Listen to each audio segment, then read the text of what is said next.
Good morning. It's Jackie with Cruising the Sierra Farm. We are out to take care of everybody this morning and to check and see where Dita is. Well, she's definitely been pulling some fur. And she's definitely getting a little chubbo. Oh, mama.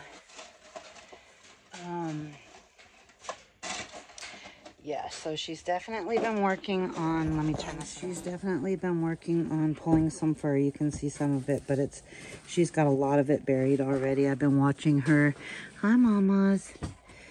We're gonna give her some clean, fresh water and get her some more food. Hi, mama. Her belly getting big.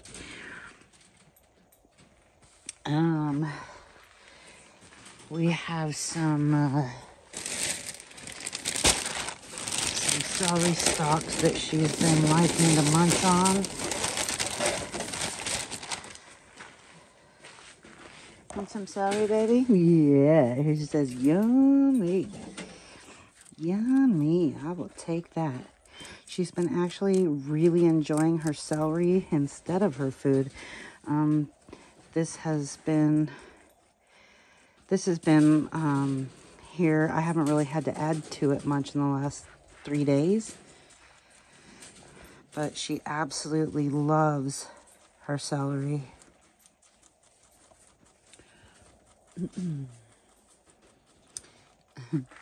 Maddie's doing great. We have weaned all of her babies and she's all by her lonesome now and doing well. Hi, mama. Hi. Here's 2 of her babies. They've gotten so big. Hi, guys. These are her 2 doelings. And 3 of her bucklings. I gotta get these guys fed so that they're happy campers. Tomorrow is Dita's due date, so we will check back in to let you know how she's done.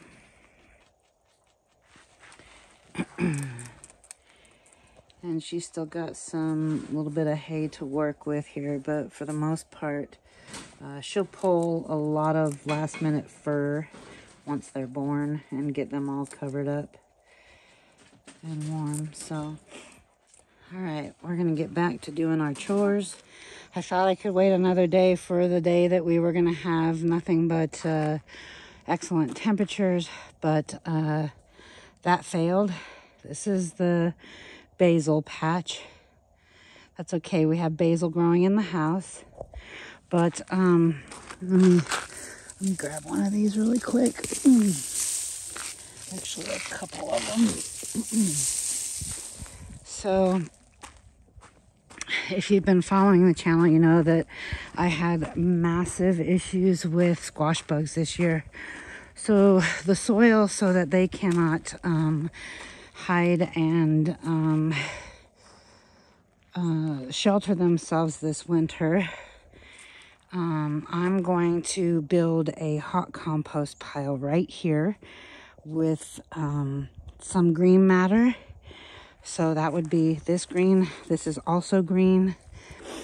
And then I'm layering, like you can see the rake marks. There was leaves. There's more leaves right here.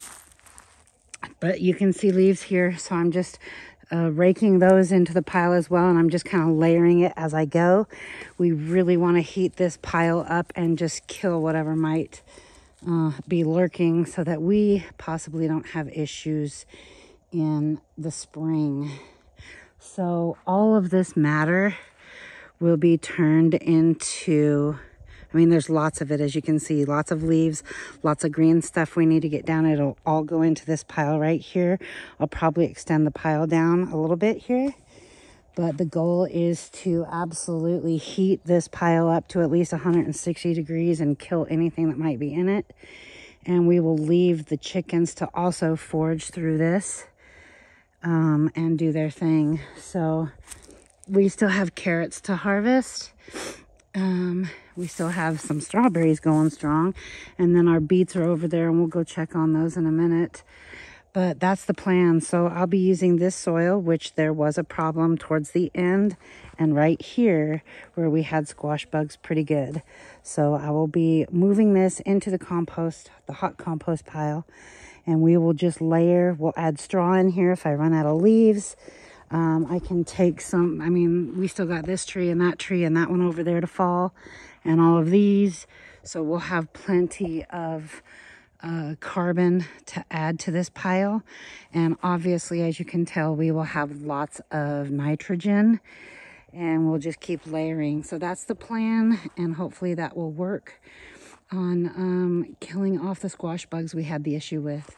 I will be digging up the soil in the areas that it was a problem as well, because on the cucumbers over there we had issues, and down there at the pumpkins we had a little bit of issue. So that is the plan for today. Hot compost, let's go. Then in spring, this will have cooked down enough that it will get moved into the beds again to grow. So I'm having an issue with the dog. Jess, you're not letting them do their job. Jess, you need to leave them alone and let them do their job. I understand you're trying to keep them safe and in their house, but they're fine. He has herded them back into the house twice now. At first I thought that he was, Jess, no. At first I thought he was chasing them, but he was literally herding them. He did not chase after them at all, but he doesn't like that they're out. Buddy, did you move them all back? Oh, Lordy. That's the other thing that we will be moving into the pile is all of the feathers from in here from their molt season. So I got to come get that into a wheelbarrow so we can dump it over on that pile. Yeah, they're all hiding in the house.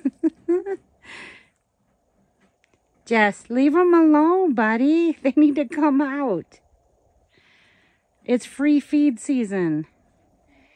You need to let them come out and get bugs and greens and let them do their job.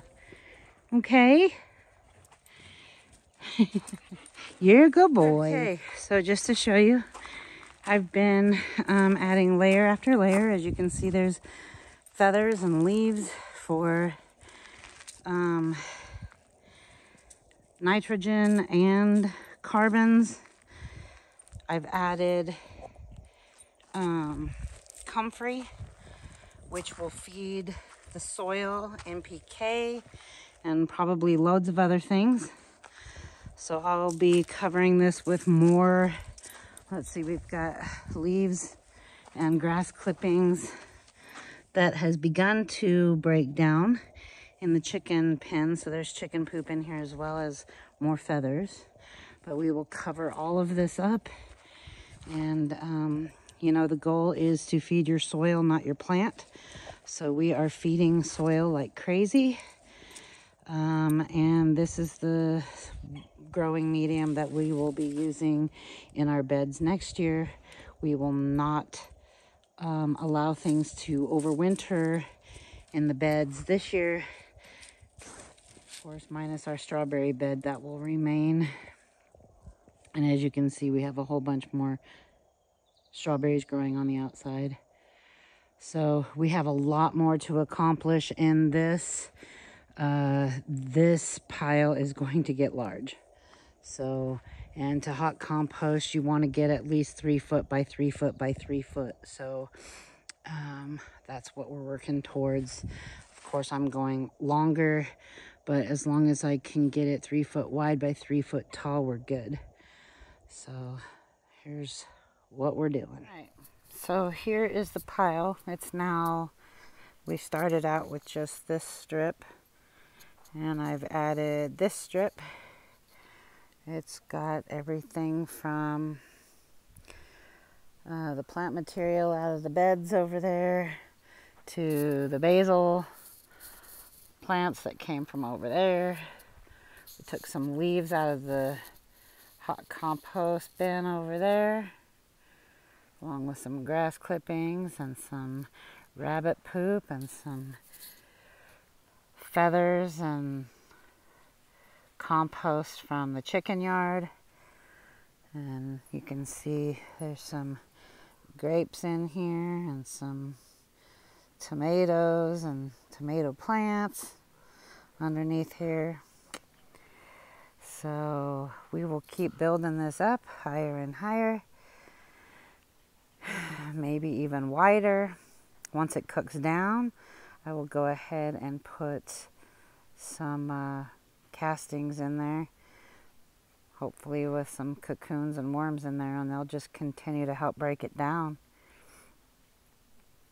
So that's what we're doing for our fall cleanup.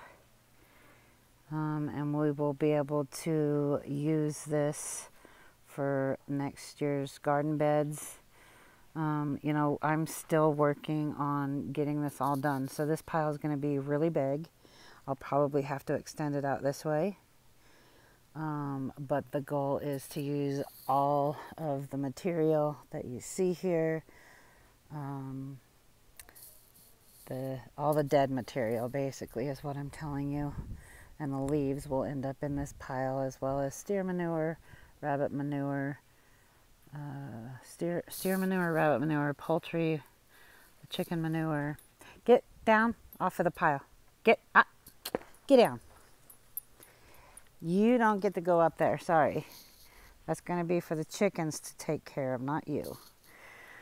Alright, so anyway, that is the composting for the winter. Is going to be right here.